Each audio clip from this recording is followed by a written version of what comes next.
علامہ شہنشاہ نقوی صاحب وہ یہاں بیٹھے ہیں. گو کہ انہوں نے مجھ سے کہا کہ میں 2 باتیں ضرور کروں گا, تو میں نے ان سے کہا کیوں نہیں, آپ اپنے دل کی بات ضرور کریں. جناب ڈاکٹر ذاکر نائک بھی فرشتے نہیں ہیں. انہوں نے کوئی ایسی بات کی, میں بھی انہی باتوں کی طرف, کچھ اپنی قوم کی طرف سے بھی اور کچھ اہل سنت کے بعض طبقات کی طرف سے ایک گلہ مند تھا اور شکوہ کرنے والوں میں سے تھا. وہ کوئی بہت اچھی بات نہیں تھی, ورنہ اسے تکرار ہونا چاہیے تھا. افسوس کی بات ہے قرآن مجید میں کدھر نہیں لکھا ہوا ہے شیعہ, سنی, حنفی, شافعی, حنبلی, مالکی. تو ماشاءاللہ میرے منچ پہ آ کے میرے خلاف بات کی, پھر بھی مجھے کوئی گلا شکوہ نہیں, کیونکہ ذاکر کو گالی دینے سے آپ کو جنت میں بینڈ نہیں ملے گا. اور چھوٹے چھوٹے بات پہ تفرق نہ پیدا کرو. السلام علیکم ناظرین, آج کراچی میں عظیم الشان کانفرنس ہوئی جس میں ڈاکٹر ذاکر نائک مہمان خصوصی تھے. اس میں اہل تشیعوں کے جو شہنشاہ نقوی صاحب ہیں انہوں نے ایک خطاب کیا جس میں انہوں نے ڈاکٹر ذاکر نائک پر کچھ سوالات اٹھائے, ان سے کچھ اختلافات کیے, جس پر ڈاکٹر ذاکر نائک نے بھی پھر جواب دیے. ذرا ان کی گفتگو سنیں, پھر اس پہ بات کرتے ہیں. علامہ شہنشاہ نقوی صاحب انہوں نے بھی پاکستان میں آئے ہوئے اسٹیٹ گیسٹ اور ہمارے آنریبل ڈاکٹر ذاکر نائک صاحب کو ویلکم بھی کہا, اور آج میں ان کا شکر گزار ہوں کہ وہ یہاں بیٹھے ہیں. گو کہ انہوں نے مجھ سے کہا کہ میں 2 باتیں ضرور کروں گا, تو میں نے ان سے کہا کیوں نہیں, آپ اپنے دل کی بات ضرور کریں. مولا علی علیہ السلام نے اپنے دونوں فرزندان مولا امام حسن اور حضرت امام حسین علیہ السلام کو وصیت فرمائی, ہمیشہ ظالم سے نفرت کرنا اور مظلوم سے پیار کرنا. ہم جن مسلکی اور فقہی اور مختلف تاریخی حقائق کو بیان کرتے ہوئے اس بات کا خیال اگر نہ کریں کہ اس سے جو اعلیٰ اور عرفہ مقاصد کو ٹھیس پہنچتی ہے, تو یقیناً وہ امت کے لیے مفید نہیں ہے. حقیقت ہے کہ تاریخی حقائق ہیں اور یقیناً کوئی ہم میں سے معصوم نہیں ہے. صدر محفل جناب ڈاکٹر ذاکر نائک بھی فرشتے نہیں ہیں. اگر کبھی کسی کے سوال کے جواب میں انہوں نے کوئی ایسی بات کی ہو جس کی طرف کچھ میرے بھائی جناب گورنر سندھ ڈاکٹر جناب کامران صاحب حفظہ اللہ نے بات کی, میں بھی انہی باتوں کی طرف, کچھ اپنی قوم کی طرف سے بھی اور کچھ اہل سنت کے بعض طبقات کی طرف سے ایک گلہ مند تھا اور شکوہ کرنے والوں میں سے تھا کہ یقیناً ایسا ہو جاتا ہے اور اس کو بار بار بھی نہیں دہرایا گیا, اسے بار بار بھی نہیں کہا گیا. لہٰذا ہمیں ان باتوں کو نظر انداز کرتے ہوئے اس کی توقع رکھنی چاہیے کہ خود میں اور مجھ جیسے خطیب اور ڈاکٹر صاحب جیسے دانشور جنہوں نے لاکھوں لوگوں کو نیک اور ایک بننے کی بات کی ہے, ان سے بھی یقیناً کوئی ایسی بات ہو سکتی ہے, مگر تکرار نہ ہونا خود اس بات کی دلیل ہے کہ وہ کوئی بہت اچھی بات نہیں تھی, ورنہ اسے تکرار ہونا چاہیے تھا, اسے بار بار بولا جانا چاہیے تھا. اگر کس کو میری تقریر سے غلط فہمی ہے, انسان نے غلطی کر سکتے اور میں بھی غلطی کر سکتا ہوں, میں بھی انسان ہوں. تو یہ اسلام کا اصول ہے. اسلام کا اصول ہے کہ یکسانیت پہ آؤ اور چھوٹے چھوٹے بات پہ تفرق نہ پیدا کرو. جو آیت جو پڑھی تھی سورہ عمران کی سورہ نمبر 3 آیت نمبر 103, وَاعْتَصِمُوا بِحَبْلِ اللَّهِ جَمِيعًا وَلَا تَفَرَّقُوا. آؤ ہم اللہ سبحانہ و تعالیٰ کی رسی کو پکڑے. اللہ کی رسی ہے قرآن اور صحیح حدیث, اس کو پکڑو اور آپس میں مت بٹو. تعالوا الی کلمۃ سواء بیننا و بینکم, آؤ ہم اس بات کی طرف جو آپ اور ہم میں یکساں ہے. اور میں ایک سٹیپ آگے جاتا ہوں, اس آیت کو میں مسلمانوں پہ بھی استعمال کرتا ہوں. ہم مسلمان بھی الگ فرقے میں بٹے ہوئے, تو میں کہتا ہوں تعالوا الی کلمۃ سواء بیننا و بینکم, آؤ ہم اس بات کی طرف جو آپ اور ہم میں یکساں ہے. افسوس کی بات ہے ہمارے اسلام میں فرقے بنانا حرام ہے. ہمارے وہاں دیگر فرقے ہیں, اور جو 4 اہم مذہب ہے جس کے بانی امام ابو حنیفہ, امام مالک, امام شافعی اور امام احمد بن حنبل, میں اللہ موسی اونول رحم اللہ, سب کی عزت کرتا ہوں. وہ ہمیں دین سکھانے کے لیے آئے. لیکن اگر آپس میں کچھ اختلاف ہے تھوڑا سا, اس اختلاف کی وجہ سے ہم آپس میں جھگڑا نہیں کرنا چاہیے. اسی لیے آپ پڑھیں گے قرآن میں لکھا ہے قال اننی من المسلمین. اگر کوئی پوچھتے آپ کون ہے, آپ کو کہنا چاہیے میں ہوں مسلم.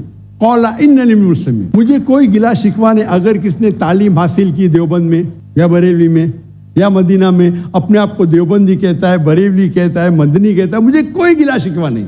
لیکن اس کے وجہ سے آپس میں they should not be differences, آپس میں بٹوارا نہیں ہونا چاہیے. اسی آیت کے, اور ہم دیکھیں گے اگر آپ تحقیق کرتے ہیں یہ جو مذاہب ہے یا فرقے ہے اس کے اندر ڈفرینس بہت کم ہے. یکسانیت 95% کے اوپر ہے. اگر ڈفرینس ہے, اختلاف ہے, تو 2%, 3%, 4%.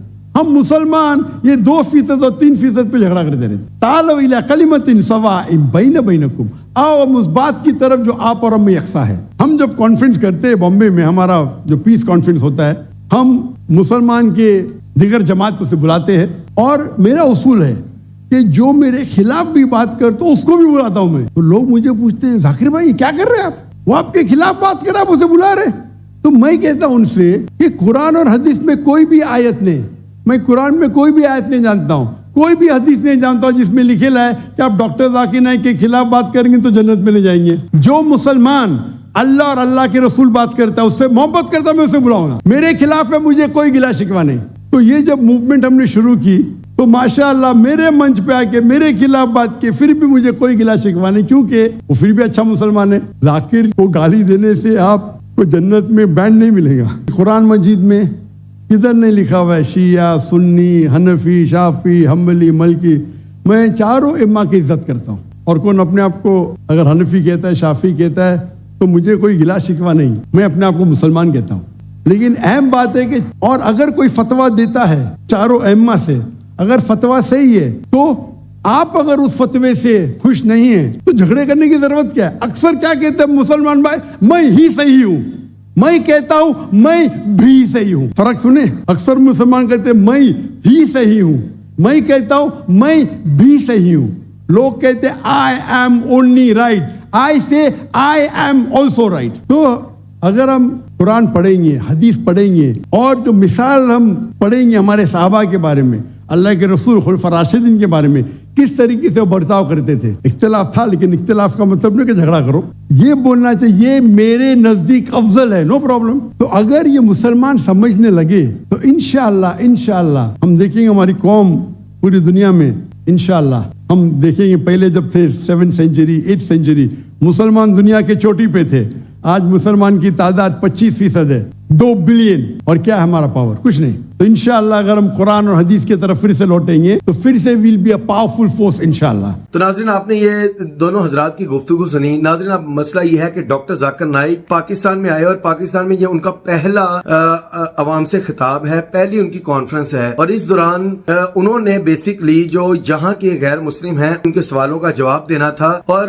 ڈاکٹر ذاکر نائک جب سے پاکستان آئے ہیں تب سے وہ کہہ رہے ہیں کہ مجھ سے کچھ لوگ ناراض ہیں, اور میں یہ کہتا ہوں کہ غلطی ہر انسان سے ہوتی ہے, مجھ سے کبھی غلطی ہوگی, کئی بار میں سچا بھی ہوں گا تو اگلا بندہ پھر بھی ناراض ہوتا ہے کیونکہ اس کو وہ سچ پسند نہیں آتا. تو ڈاکٹر ذاکر نائک صاحب نے کہا کہ پھر بھی ہمیں چاہیے کہ ہم یکسانیت کی طرف آئیں, جو ہمارے مسلمانوں کے درمیان میں مسالک ہیں جن میں کچھ جو اختلافات ہیں ان کو سائڈ پہ کریں, اور جو یکساں باتیں ہیں جس طرح توحید ہے, رسالت ہے, ان معاملات میں ہم آگے آئیں اور مل کر کام کریں, تاکہ امت مسلمہ جو پہلے ہی اتنی بٹی ہوئی ہے اور اتنی کمزور ہو چکی ہے, اتنے مفاد پرست ہوئے ہیں کہ وہ ایک دوسرے کو ڈیفینڈ نہیں کرتے, کیونکہ کسی کو مسلکی طور پر اختلاف ہے, کسی کو کوئی اختلاف ہے, کسی کو کوئی اختلاف ہے, جس کی وجہ سے غیر مسلموں کو یہ موقع ملتا ہے کہ وہ مسلمانوں پر اٹیک کریں یا مسلمانوں پر وہ جھوٹے الزامات ڈالیں, سازشیں کریں. تو ناظرین جس طرح سے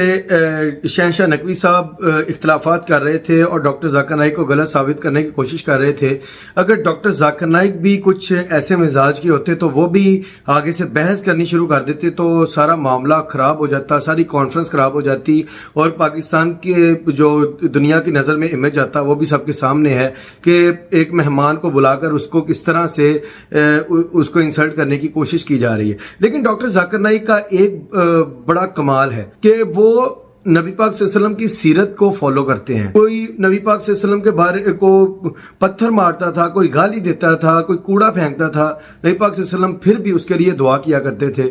تو ڈاکٹر ذاکر نائک کی بھی نیچر بڑی زبردست ہے کہ ڈاکٹر ذاکر نائک